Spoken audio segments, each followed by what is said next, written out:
ઓમ શ્રી ગણેશાય નમઃ. જય શ્રી કૃષ્ણ મિત્રો. ચૈત્ર પૂર્ણિમાની કથા, ભગવાન વિષ્ણુના ભક્તની કથા. ઓમ નમો ભગવતે વાસુદેવાય. પૌરાણિક કથા અનુસાર એક નગરમાં એક શેઠ શેઠાણી રહેતા હતા. શેઠાણી રોજ ભગવાન શ્રી હરિની પૂજા પૂરા ભક્તિભાવથી કર્યા કરતા હતા. પણ શેઠાણીની આવી રીતે પૂજા પાઠ કરવાનું તેના પતિ શેઠને બિલકુલ પસંદ હતું નહીં, અને આ કારણથી શેઠે એક દિવસ તેની પત્નીને શેઠાણીને ઘરેથી નીકાળી દીધી. શેઠાણીના ઘરેથી નીકળ્યા ગયા પછી શેઠાણી તો જંગલ તરફ ચાલી નીકળી. રસ્તામાં શેઠાણીએ જંગલમાં જોયું કે જંગલમાં 4 આદમી માટી ખોદી રહ્યા છે. આ જોઈને શેઠાણીએ એ આદમીઓને કહ્યું કે તમે લોકો મને કોઈ કામ પર રાખી લો ને. શેઠાણીના નિવેદન કરવાથી એ 4 માણસોએ તેને નોકરી પર રાખી લીધી, માટી ખોદવાના કામમાં રાખી લીધી. પણ શેઠાણી બહુ જ કોમળ હતી, તો આ કારણથી માટી ખોદવાથી શેઠાણીના હાથોમાં છાલા પડી રહ્યા હતા. એટલે આ જોઈને 4 આદમીએ શેઠાણીને કામ છોડવા માટે કહ્યું, અને તેમણે એમ કહ્યું કે આ કામની જગ્યાએ તમે અમારા ઘરમાં કામ કરી આપજો. એ 4 ભાઈઓએ શેઠાણીને તેની બહેન બનાવી લીધી અને પછી ઘરે જવા માટે કહ્યું. શેઠાણી આ કામ માટે માની ગયા, રાજી થયા. પછી તે 4 ભાઈઓ તેને શેઠાણીને ઘરે લઈ ગયા. ત્યાં એ રોજ 4 આદમી 4 મુઠ્ઠી ચોખા લાવતા અને તેને વહેંચીને ખાઈ લેતા હતા. આવું જોઈને શેઠાણીને બહુ દુઃખ થયું. આ બધું જોઈને શેઠાણીએ 4 ભાઈઓને કહ્યું કે હવે તમે આજથી 8 મુઠ્ઠી ચોખા લાવજો.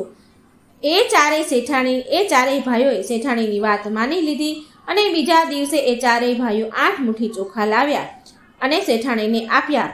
પછી એ ચોખાને શેઠાણીએ જમવા લાયક બનાવ્યા, એટલે કે રાંધ્યા, અને ભગવાન વિષ્ણુને ભોગ લગાવીને બધા જ 4 ભાઈઓને જમવાનું પીરસ્યું.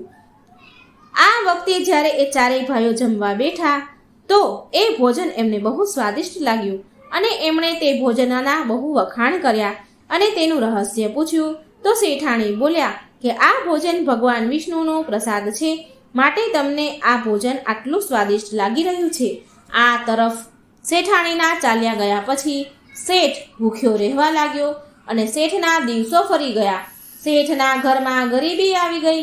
આસપાસના લોકો શેઠને વાતો કરતા મેણા ટોણા મારવા લાગ્યા કે શેઠ તેની પત્નીના કારણથી જ ભોજન કરતો હતો, એના પત્નીના કારણથી જ ઘરમાં સુખ સમૃદ્ધિ હતી, અને હવે તેની પત્ની ઘરેથી નીકળી ગઈ છે. આ શેઠે નીકાળી મૂકી છે, એટલે હવે કેવો ભૂખ્યો ભટકી રહ્યો છે. લોકોની વાત સાંભળીને શેઠ શેઠાણીને શોધવા માટે નીકળી જાય છે. એને પછતાવો થાય છે અને એને શોધવા માટે નીકળી જાય છે. એ શેઠાણીને શોધવા માટે જંગલ તરફ ચાલવા લાગ્યો. તો રસ્તામાં તેને એ 4 આદમી માટી ખોદતા દેખાયા. શેઠે તો એ 4 આદમીને કહ્યું કે તમે મને કોઈ કામ પર રાખી લો. ત્યારે 4 આદમીએ તે શેઠને પણ માટી ખોદવાના કામ પર રાખી લીધા. પણ શેઠાણીની જેમ માટી ખોદવાથી શેઠના હાથમાં પણ છાલા પડી ગયા. આ જોઈને તેમણે શેઠને પણ તેના ઘરે કામ કરવાની સલાહ આપી. શેઠ પણ રાજી થઈ ગયા અને એમની વાત માનીને એ 4 ભાઈઓના ઘરે ચાલ્યા ગયા. ઘરે પહોંચતા શેઠ શેઠાણીને ઓળખી ગયા, પણ શેઠાણી તો ઘૂંઘટમાં હતા, એણે લાજ કાઢેલી હતી. એ કારણે તે શેઠને ન ઓળખી શક્યા. રોજની જેમ શેઠાણીએ ભગવાન વિષ્ણુને ભોગ લગાવ્યો, અને જ્યારે 4 ભાઈઓ ઘરે આવ્યા ત્યારે બધાને સહિત તે શેઠને પણ એ જમવાનું પીરસે છે. 4 ભાઈઓને જમવાનું પીરસ્યું. પણ જેવું જ શેઠાણી એ શેઠને જમવાનું પીરસતા હતા તો ભગવાન વિષ્ણુએ શેઠાણીનો હાથ પકડી લીધો અને ભગવાન બોલ્યા કે તું આ શું કરી રહી છે? તું શેઠાણી બોલ્યા કે પ્રભુ, હું તો કંઈ નથી કરી રહી, હું તો માત્ર ભોજન પીરસી રહી છું. 4 ભાઈઓએ શેઠાણીને કહ્યું કે અમને પણ ભગવાન વિષ્ણુના દર્શન કરાવો. તો શેઠાણીના અનુરોધ કરવાથી ભગવાન વિષ્ણુ પ્રગટ થયા. આ જોઈને બધા જ 4 ભાઈઓ ભગવાન વિષ્ણુના દર્શન કર્યા, અને આ જોઈને શેઠ શેઠાણીથી ક્ષમા માંગવા લાગ્યા અને તેનો હાથ પકડીને ઘરે આવવાનું કહ્યું. ત્યારે 4 ભાઈઓ જે શેઠાણીને બહેન માનતા હતા તેને બહુ બધું ધન આપ્યું શેઠાણીને અને વિદાય કરી.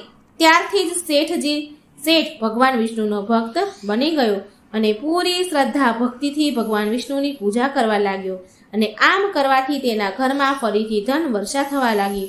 એવી માન્યતા છે કે પૂનમના દિવસે ચૈત્ર પૂર્ણિમાના દિવસે વ્રત રાખવાથી સત્યનારાયણ ભગવાન સાથે હનુમાનજી, શ્રી રામ ભગવાન અને માતા સીતાની કૃપા પ્રાપ્ત થાય છે. તો મિત્રો, આ હતી ચૈત્ર પૂર્ણિમાની કથા. જો વિડીયો સારો લાગે તો લાઈક કરજો, શેર કરજો અને મિત્રો, ભગવાનની કથાઓ વાર્તાઓ સાંભળવા માટે મારી આ ચેનલને સબસ્ક્રાઈબ પણ જરૂર કરજો. કોમેન્ટ બોક્સમાં ભગવાન શ્રી હરિ વિષ્ણુનું નામ પણ જરૂર લખજો. જય શ્રી કૃષ્ણ. રાધે રાધે. Thank you.